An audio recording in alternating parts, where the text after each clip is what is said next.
படத்தை பொறுத்த வரைக்கும் எனக்கு படத்தை பற்றி பெருசாக எதுவும் தெரியாது. ஜஸ்ட் ட்ரைலரை பார்த்தேன் நான். ரொம்ப இம்ப்ரெசிவாக இருந்துச்சு ட்ரைலர் பார்க்கும்போதே இந்த படத்தில் ஏதோ ஒரு விஷயம் ஸ்பெஷலாக இருக்கும், ஒரு ஏர்ஜ் இருந்துச்சு எப்போ தான் இந்த படத்தை பார்க்க போகிறோம்னு சொல்லிட்டு. எங்களை மாதிரி யங்ஸ்டர்ஸ்க்கும் இந்த மாதிரி ஒரு படத்துக்காக தான், இந்த மாதிரி ஒரு ஆப்பர்ச்சுனிட்டிக்காக தான் வெயிட் பண்ணுறோம். ஆரி பற்றி சொல்லணுன்னா, எனக்கு ஒரு ஹீரோ அப்பாற்பட்டு ஒரு நல்ல நண்பர். அவர் ஒரு 3 வருஷமாக ரொம்ப நல்ல பழக்கம். பாண்டியன் மாஸ்டர் கிளாஸில் தான் மீட் பண்ணோம். ஸோ ரொம்ப நல்ல ஒரு நண்பர். Waiting for this movie. நிறைய பெரிய ஆட்கள் இருக்காங்க, நான் டைம் வேஸ்ட் பண்ண விரும்பலை. So thanks for this opportunity. Thank you.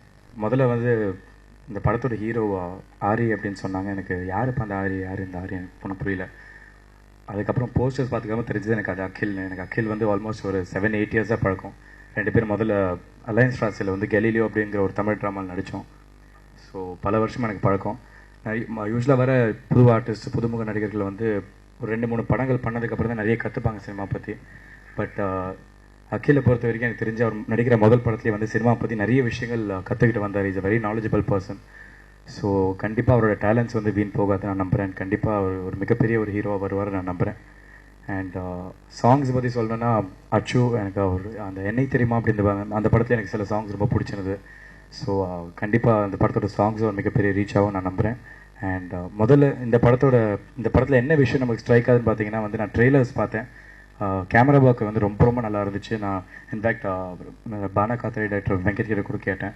So அவர் சொன்னார் என்னோட ஸ்டூடெண்ட் தான் அவருக்கு ஓபி அப்படின்னு. கங்க்ராச்சுலேஷன்ஸ் சொல்லிட்டாங்க. Amazing job. ஸோ ஃபஸ்ட் இந்த படத்தில் ஸ்ட்ரைக் ஆகிறது வந்து கேமரா ஒர்க், அந்த குவாலிட்டி ரொம்ப நல்லா இருந்துச்சு.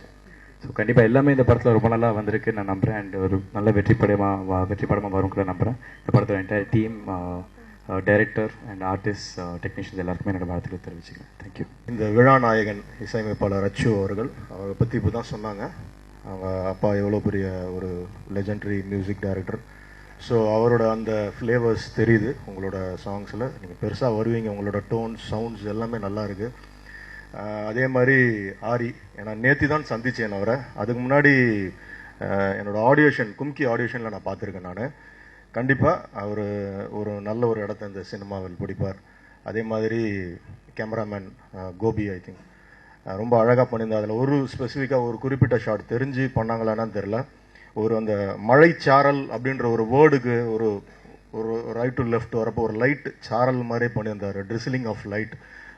ரொம்ப மெனக்கெட்டுருக்கீங்க பிளாக் அண்ட் ஒயிட்டில். ஹேட்ஸ் ஆஃப், நல்லா வருவீங்க நீங்கள்லாம். மற்றபடி இந்த படத்தோட டைரக்டர் நாராயணன், என்னோட வாழ்த்துக்கள். ஸ்பெஷலாக வந்து இந்த ப்ரொடியூசர்ஸ்க்கு நான் சொல்லணும், மயூரி அவங்களுக்கு. நாங்கள் தான் டிஸ்கஸ் பண்ணோம். ரொம்ப இன்னசென்ட்டாக அவங்க பேசுனது.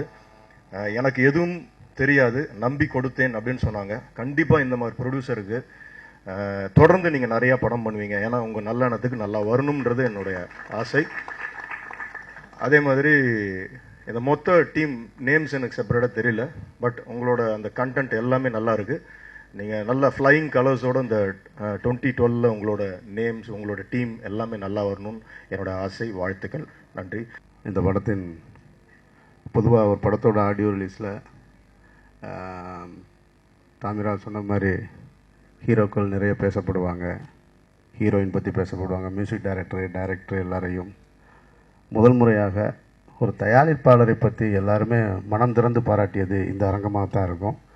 காரணம், அவருடைய வெளிப்படையான பேச்சும் வெள்ளந்தியான அந்த உண்மையை சொன்னது, அது ரொம்ப பிடிச்சிருந்தது எல்லாருக்குமே. இப்படி ஒரு தயாரிப்பாளர் தமிழ் சினிமாவுக்கு கிடைத்தது மிக சந்தோஷமான ஒரு விஷயம். இப்போ வெளியில் எல்லாருக்கும் தெரியும் சினிமாவில் நடந்துகிட்ருக்கிற பிரச்சனை, சின்ன தயாரிப்பாளர்லாம் ரொம்ப சிரமப்படுறாங்கன்னு.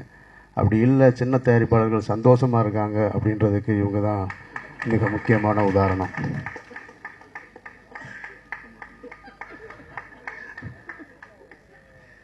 அதனால் இங்கே என்ன நடக்குது அப்படின்னா, படம் எடுக்கிறவங்க சந்தோஷமாக இருக்காங்க, வேலை செய்கிறவங்க சந்தோஷமாக இருக்காங்க, படம் எடுக்காதவங்க பிரச்சனை பண்ணிக்கிட்டு இருக்காங்க.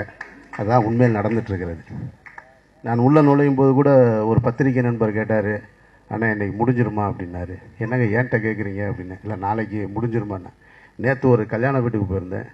கல்யாண வீட்டு மண்டபத்து வாசலில் இறங்கின உடனேயே ஒரு மூத்த தயாரிப்பாளர் ஒருத்தர், அமீர் சார் நாளைக்கு முடிச்சிடுவீங்கல்லன்னாரு. ஏன்னா சார், நான் ஏதோ கையில் வச்சுருக்கிற மாதிரியே ஏன்ட்ட கேட்குறீங்க. அப்புறம் இங்கே பக்கத்தில் வந்து உட்காந்தோடனே மிஸ்கின் கேட்குறாரு, ஏங்க நாங்கள்லாம் எங்களை எப்போ ஷூட்டிங் அனுப்புவீங்கன்னாரு. நான் ஏதோ இவரை கையை பிடிச்சி உட்கார வச்சுட்டு இருக்கிற மாதிரியே. அப்போ இதிலேருந்து என்ன தெரியுதுன்னா, வேலைக்கு போகிறதுக்கு தயாராக இருக்காங்க, வேலை செய்கிறவங்க தயாராக இருக்காங்க, படம் எடுக்கிறவங்க தயாராக இருக்காங்க. இந்த விஷயத்தை தயவு செஞ்சு எல்லாரும் புரிஞ்சுக்கணும். நாளை பேச்சுவார்த்தையில் முடியுதா முடியலான்றதை விட, இந்த பிரச்சனை சமீப காலமாக சினிமாவில் நடந்துகிட்ருக்கிற பிரச்சனை, 1 மணி நேரத்தில் முடியக்கூடிய பிரச்சனை. படம் எடுக்கக்கூடிய தயாரிப்பாளர்களும் இயக்குநர்களும் ஒரு ரூமில் உட்காந்து பேசினா 1 ஹவரில் முடிஞ்சிடும். தயவு செஞ்சு அதை முதல்ல எல்லாரும் புரிஞ்சுக்கணும். அப்போ படம் எடுக்காத யாரோ இங்கே படம் எடுக்க விடாமல் நிப்பாட்டி வச்சுட்டு இருக்காங்க. அதுதான் உண்மையும் கூட. இந்த படம் எனக்கு ஒரு 1.5 வருஷமாகவே தெரியும். முதல்ல அகில், அவருக்கு பேர் இப்போ ஆரி, எனக்கு அகிலாக தான் தெரியும் ஒரு 5-6 வருஷமாக. அகில் வந்து சார் ஒரு சின்ன பட்ஜெட்டில் ஒரு படம் இருக்குது, நீங்கள் பண்ணுறீங்களான்னு கேட்டேன். இல்லையா, இப்போ தான் யோகியில் ஒரு 2 ரூபா லாஸ் ஆகிட்டு வந்திருக்கேன். நான் வந்து இப்போ தான் அந்த கடன் அடைக்கிறதுக்கு தான் வேற ஒரு ப்ரொடியூசருக்கு படம் பண்ணிகிட்ருக்கேன். இது முடிஞ்ச உடனே பண்ணுறேன் அப்படின்னு. இல்லை சார் எப்போ முடியும்னு கேட்டேன். அதெல்லாம் தெரியாத அகில், முடியும் போது தான் சொல்ல முடியும். நான் கொஞ்சம் மூச்சு விட்டுக்கிறேன், அப்புறமா அடுத்து படம் பண்ணுறதை பற்றி பேசுவோன்னு. ஆனால் கொஞ்சம் காலம் என்கிட்ட திரும்ப அதை 2-3 முறை கேட்ட. ஒரு 6 மாதம் வெயிட் பண்ணிட்டு இருந்தார். அப்புறமா இல்லை சார் வேறு ஒரு ப்ரொடியூசர் கிடச்சிருக்காங்க படம் பண்ணுறேன்னு. உண்மையில் வந்து இந்த படம் என் கைவிட்டு போனதுக்கு நான் வருத்தப்படுறேன் இந்த மேடையில்.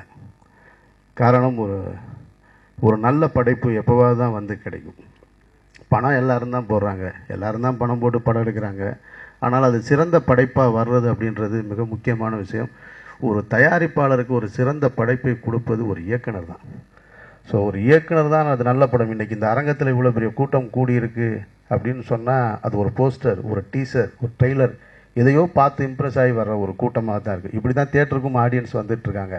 அந்த முழு பொறுப்பு தயாரிப்பாளருடைய பணத்தை காப்பாற்றக்கூடிய முழு பொறுப்பு இயக்குனர்கிட்ட இருக்குது. அந்த இயக்குனர் இதை சிறப்பாக செஞ்சுருக்காரு அப்படின்னு தான் நான் சொல்லணும். நான் அதை விட இந்த படம் சரியான ஒரு தயாரிப்பாளர்கிட்ட தான் போய் சேர்ந்துருக்கு. அதுவும் ஒரு வரவேற்கத்தக்க ஒரு விஷயம்தான். கேமராமேன் பற்றி சொன்னாங்க, மியூசிக் டைரக்டர் பற்றி சொன்னாங்க. எல்லாருமே மிக சிறப்பாக ஒர்க் பண்ணியிருக்காங்க. அப்புறம் படம் கொஞ்சம் ஆரம்பிக்கும் போது கொஞ்சம் லேக் இருந்தது, அந்த ஆடியோலாம் கட்டாயி வந்ததுன்னு நான் தான் சொல்லிகிட்டு இருந்தேன். அது இந்த முதல் படம் பண்ணுற டைரக்டருக்கு எல்லாருக்குமே சாபக்கேடு மாதிரி நடக்கும், எல்லா இடத்துலையுமே நடக்கும். எனக்கும் நடந்தது. மௌனம் பேசியதில் நான் சிங்கில் ஓடிட்டு இருந்துச்சு. நான் எந்திரிச்சு வெளியில் போயிட்டேன் தேவி தேட்டரில். இது எப்போ சிங்க் ஆகி, இது என்ன முதல்ல நம்ம ஒரு படம் எடுத்திருக்கோம், அந்த திரையில் பார்க்க வர்றோம், 4 விஐபி கூப்பிட்டு வர்றோம், அவங்க பார்த்துட்டு ஒரு கருத்து சொல்லணும்னு நினைக்கும் பொழுது கொஞ்சம் சவுண்டு மிஸ் ஆகுறது, இதெல்லாம் ரொம்ப சகஜமான விஷயந்தான். அதுக்காக நீங்கள் வருத்தப்பட வேண்டியதில்லை. அது 10 நிமிஷம் லைட் ஆஃப் ஆகி அதுக்கப்புறம் வந்தால் கூட, சவுண்டு இல்லாமல் வந்தால் கூட, எப்போ வந்தாலும் பார்ப்பதற்கு தகுதியான படமாக உங்கள் படம் இருக்குது. அதில் தான் முக்கியமான ஒரு விஷயம். அகில் முதல் படம் பண்ணும்போதும் சரி, தாமிராவோட படம் பண்ணும்போதும் சரி, இப்போவும் இந்த படம் பண்ணிகிட்டு இருக்கும் பொழுதும் எனக்கு வந்து பழக்கம் வந்து என்னோடய ட்ரெயினராக தான் பழக்கம். நான் படம் நடிக்கணும்னு சொன்ன உடனே அகிலை தான் கூப்பிட்டு ட்ரெயின் பண்ணணும் அகில்னு. முதல்ல நான் எக்ஸசைஸ் ஸ்டார்ட் பண்ணுறது நைட்டு 12 மணிக்கு தான். 12 மணிக்கு வந்து தான் தம்பிள்ஸ் எடுத்து கையில் கொடுத்து இப்படி பிடிச்சி மேலே எங்கேயும் இப்படி ஆரம்பித்தது தான் எங்களோட வெயிட் ட்ரைனிங். இப்போ கூட இந்த படம் முடிச்சிட்டாரு. திடீர்னு பாரதி ராஜா சார் வந்து ஒரு 2 நாளில் ஃபோட்டோ ஷூட் இருக்குது, நீ வாடா தேனிக்கு வாடான்னு சொல்லும்போது கூட நான் முதல்ல கூப்பிட்டது அகில் தான். அகில் 2 படத்தில் ஹீரோவாக நடித்து முடித்தாலும் கூட, சார் நான் வரேன் சார் அப்படின்னு சொல்லிட்டு வந்தேன். உண்மையில் அவர் தொழிலை நேசிக்கிறார். அந்த தொழிலை நேசிப்பதற்காக நிச்சயமாக தமிழ் சினிமாவில் உங்களுக்கு ஒரு இடம் கிடைக்கும். அப்படி ஒரு இடத்தை இறைவன் இந்த டீமில் இருக்க எல்லாருக்கும் கொடுக்கணும்னு சொல்லி வேண்டிக்கிறேன். நன்றி.